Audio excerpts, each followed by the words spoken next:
All right, up next, guys. Up next, I'm going to just very, very quickly show you the simplicity of these compound rotates.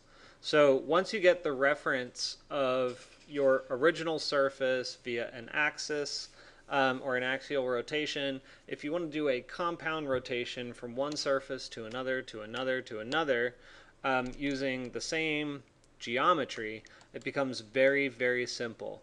All I have to do is copy this whole block and pull it out and feed in the previous geometry. Okay, so now it looks a little funny because it's sort of in an odd orientation, but as long as I just change which side I'm rotating from, then it becomes compounded. Okay, so now I've got something that's pretty complex in terms of where it's headed, right? So I've got a double rotation or a double fold in this particular material. I can do that again and again and again to get more complex rotated forms.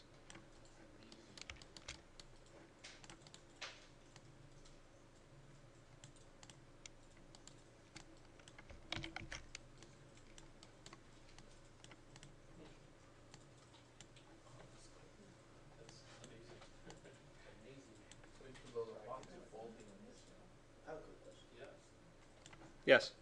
So, like any one of those planes, there's nothing stopping you from resizing any of those planes and just. Yeah, no, they're all completely associated. So if you follow that whole string all the way back to the beginning, I can change the size this way or this way.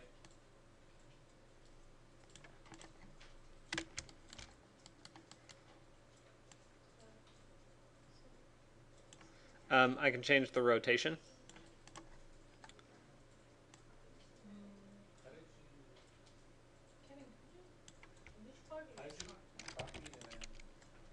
It's these. They're all exactly the same thing, one strung after another. This part. Okay, so what I wanted to get at with this is that this is more of an illustrative exercise than anything else.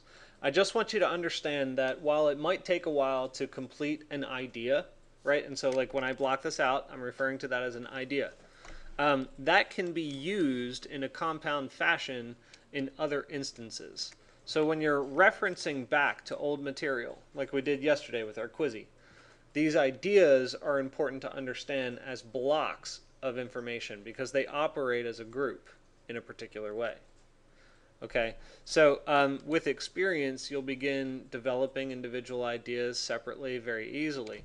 But it's a good way to chunk this information out into operations in individual ideas that you can then recycle and use later on.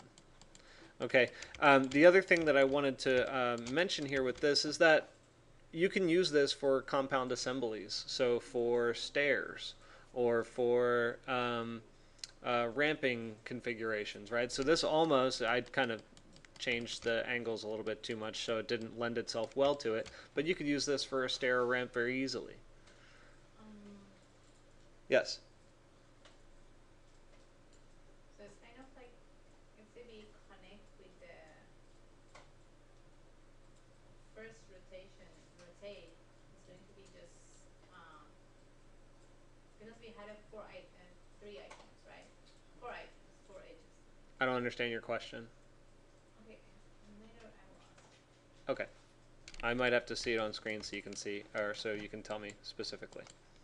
Okay, so without kind of exhausting the whole idea of rotation and getting you confused with too many different types of rotation, I'd like to move on to the inclusion exercises. So just to recap what we've done with these rotation exercises, I showed you how do you rotate in plane. Okay, so remember, this one knows how to rotate in plane. And that plane I set via a point that you see here.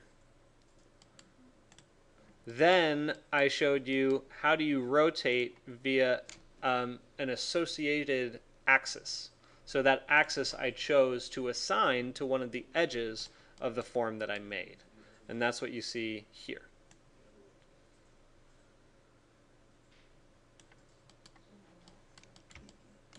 Okay, so this was a quick one, but what questions do you have on rotation before we continue? Yes? Is there any way in the program you can set something up where it continues to rotate?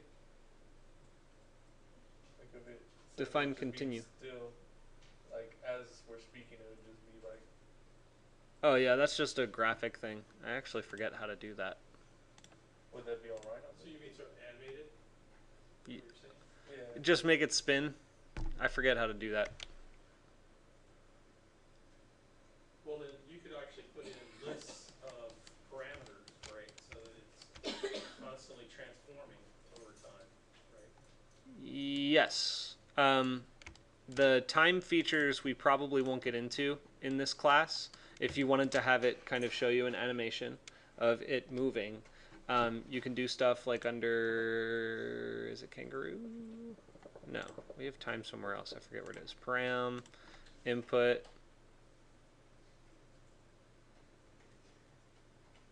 No.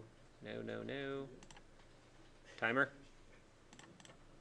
So this timer has intervals for actions that happen. And I haven't really done many of them, but you can record information over time. So there are some time-based functions. It's just not something that we get to in this class. Right. No, I was just wondering what the possibilities are. Yeah, you could have it do it. There's actually a video. There's a video on the old class, I think. Might not be in here, actually. Let's see. Yeah. Did this one have it?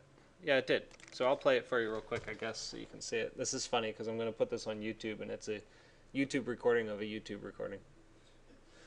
You're going to kind of just have to follow along, and then you'll see the whole So I'm just going to jump right up to it. So you have to associate the animation. So this is a kangaroo engine that's going to turn something on and off, and it has an interval that's associated with it. And it drops like that. So you can show animations like this in Grasshopper. But we're not going to do that in this class. Yep. Okay, any other questions? All right.